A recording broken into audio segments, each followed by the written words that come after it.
और 17 रमज़ान को दूसरा वाक़या हुआ है, अल्लाह के महबूब की सबसे महबूब बीवी हज़रत आयशा का इंतकाल हुआ। हज़रत मुआविया रज़ी अल्लाह तआला अन्हु के दौर में हज़रत आयशा रज़ी अल्लाह तआला अन्हा का इंतकाल हुआ, जो आपकी सबसे महबूब बीवी थी।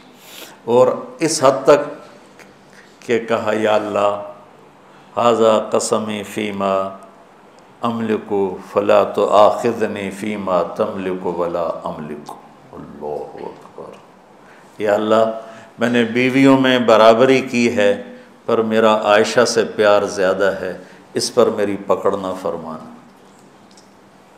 सुब्हान अल्लाह। हमें ज़िंदगी गुजारने का तरीक़ा समझाया। चूँकि हज़रत आयशा छोटी थीं तो उनसे दौड़ लगा रहे हैं। हज़रत उम्मे सलमा के साथ दौड़ नहीं लगाई, हज़रत सौदा के साथ दौड़ नहीं लगाई, जुहरिया के साथ, सफ़िया के साथ, उम्मे हबीबा के साथ, ज़ैनब के साथ दौड़ नहीं। चुकी इनको लाड करवाए, लाड, छोटी उम्र की रियायत की, लाड करवाए। आओ आयशा दौड़ लगाएं।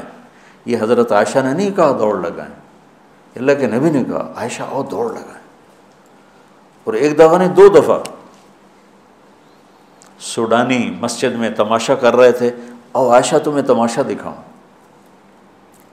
और दोबारा हबशी आए तो फिर अम्मा जी ने कहा कि मैं देखना चाहती हूँ। इतनी देर देखा कि अल्लाह के नबी थक गए, खड़े हो थक गए, वो ऐसे पाँव पर जोर डालकर पाँव बदल रहे थे। आटा गूंद के देते थे शुरू में, जो कि हज़रत आयशा को आटा गूंदना नहीं आता था।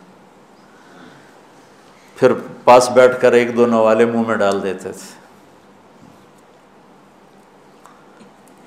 अब आप जो फारग होके जा रहे हो, कोई साल लगाओगे, कोई किसी की शादी होगी, तो ये मेरी एक नसीहत है कि अच्छे खामिंद बन के दिखाओ।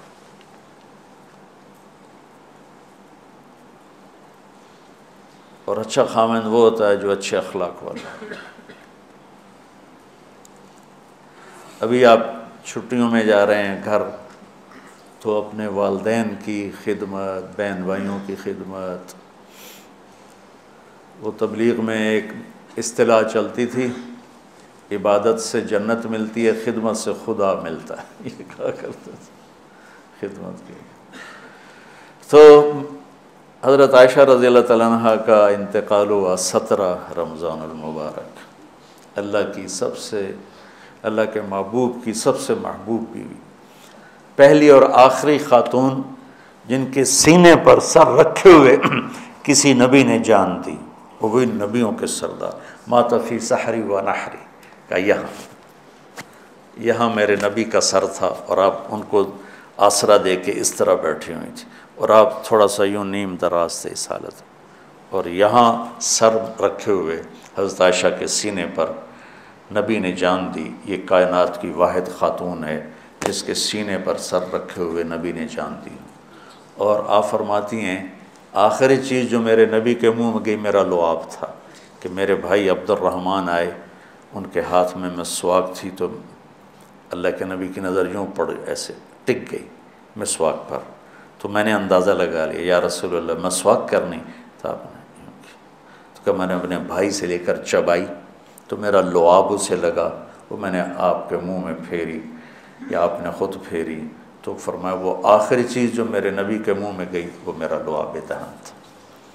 और वाहिद ख़ातून है जिनका हुजरा किसी नबी की कब्र बना। हज़रत आयशा का घर ही आपके लिए आखिरी आराम का बना। और कायनात की 2 अजीम हस्तियाँ अबू बकर और उमर, एक दफ़ा मस्जिद में दाखिल हुए तो आपके अबू बकर उमर दाएँ बाएँ थे, तो आपने ऐसे दोनों के हाथ पकड़ लिए, कहा हमें देख रहे हो? का जी। आपने कहा हाँ कज़ा नहशर यौमल क़ियामा, क़यामत के दिन मैं इसी तरह उठाया जाऊँगा कि इधर मेरे अबू बकर होगा और इधर मेरे उमर होगा।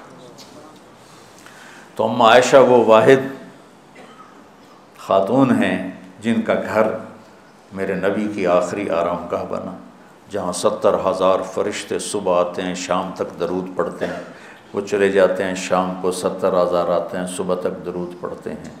ये वाहिद ख़ातून हैं जिनके साथ आप लेटे होते थे तो वही आती थी, किसी और बीवी के साथ आप लेटे होते थे तो वही नहीं आती थी। अम्मा आयशा के साथ लेटे होते थे तो वही आती थी। आपकी बरकत से तयम्मुम मिला। हज़रत यूसुफ़ अलैहिस्सलाम पर तोहमत लगी, गुनाह की, ज़ुलेखा ने लगाई तो एक बच्चे ने गवाही दी। हज़रत मरियम पर कौम ने तोहमत लगाई तो बेटे ने गवाही दी, और हज़रत आयशा पे तोहमत लगी तो मेरे अल्लाह ने ख़ुद गवाही दी।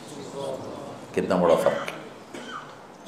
शहीद शाहिद मिन अहलिहा इन कान कमीसुहु कुद्द मिन कुबुलिन फसदक़तहु मिनल काज़िबीन व इन कान कमीसुहु कुद्द मिन दुबुरिन फ़कज़बतहु मिनस सादिक़ीन। ये तो आ गई गवाही बच्चे की, शाहिद शाहिद मिन अहलिहा। और क़ाल इन्नी अब्दुल्लाह आतानी अल किताब व जअलनी नबिय्यन व जअलनी मुबारका। ये हज़रत मरियम की गवाही। और हज़रत आयशा की इन्नल्लज़ीना जाऊ बिल इफ़्क उस्बतुम मिनकुम ला तहसबू शर्रुल लकुम बल हुवा खैरुल लकुम लिकुल्लि इम्रिइन मिनहुम मक्तसब मिनल इस्म वल्लज़ी तवल्ला किब्रहु फलहु अज़ाबुन अज़ीम। अल्लाह ताला अल्लामा ज़ुमख़शरी अपनी तफ़सीर में फ़रमाते हैं कि पूरे कुरान में अल्लाह कहीं इतना गज़बनाक होकर नहीं बोला जितना इन आयात में गज़बनाक होकर बोला है, जिसमें अम्मा आयशा की पाक दामनी को अल्लाह ने बयान किया। अल्लाह के नबी एक महीना वही नहीं आई, पूरे मदीने में आग लग गई। वही क्यों नहीं आई तो अल्लाह ही जानता है क्यों नहीं आई। एक बात समझ में आती है, ज़बान के जहर को समझाने के लिए कि ज़बान का गलत इस्तेमाल किस तरह घरों को आग लगा देता है, हमें सबक देने के लिए कि ज़बान पे काबू रखना। इस हद तक हालात पहुँच गए कि मेरे नबी गए हज़रत आयशा के पास, आयशा अगर तुझसे गुनाह हो गया है तो माफ़ी मांग ले, अल्लाह माफ़ कर देगा। इस हद तक ज़हन पर असर हुआ बातों का कि आयशा अगर तुझसे कोई गुनाह हुआ है तो तौबा कर ले, अल्लाह माफ़ कर देगा, और अगर नहीं किया है तो अल्लाह तेरी पाकदामनी बयान करेगा। तो आयशा फरमाती हैं 24 घंटे हो गए थे, ना खाया था, ना पिया था, ना सोई थी, सिर्फ रो रही थी। तो एकदम मेरे आंसू खुश्क हुए, मैं उठ के बैठ गई। मैंने कहा अब्बा जान मेरी सफाई पेश करो। अबू बकर वो ऐसे काँप रहे थे कि बेटी मैं तो कुछ नहीं कह सकती। अम्मा जान उम्मे रुम्मा मेरी सफाई पेश करो। वो भी कहने लगी बेटी मैं तो कुछ नहीं कह सकती। तो कहीं मैंने एकदम चमक के कहा सच बोलूँगी तो कोई मानेगा नहीं, झूठ बोलूँ तो अपने आप को बुरा कहूँ। बस मैं वो कहती हूँ जो यूसुफ़ के बाप ने कहा था, हज़रत याकूब। कहने कि मुझे गम में हज़रत यूसुफ़ के वालिद का नाम ही भूल गया। मैंने कहा अक़ूलु कमा क़ाल अबू यूसुफ़ फ़सब्रुन जमील वल्लाहुल मुस्तआन अला मा तसिफ़ून।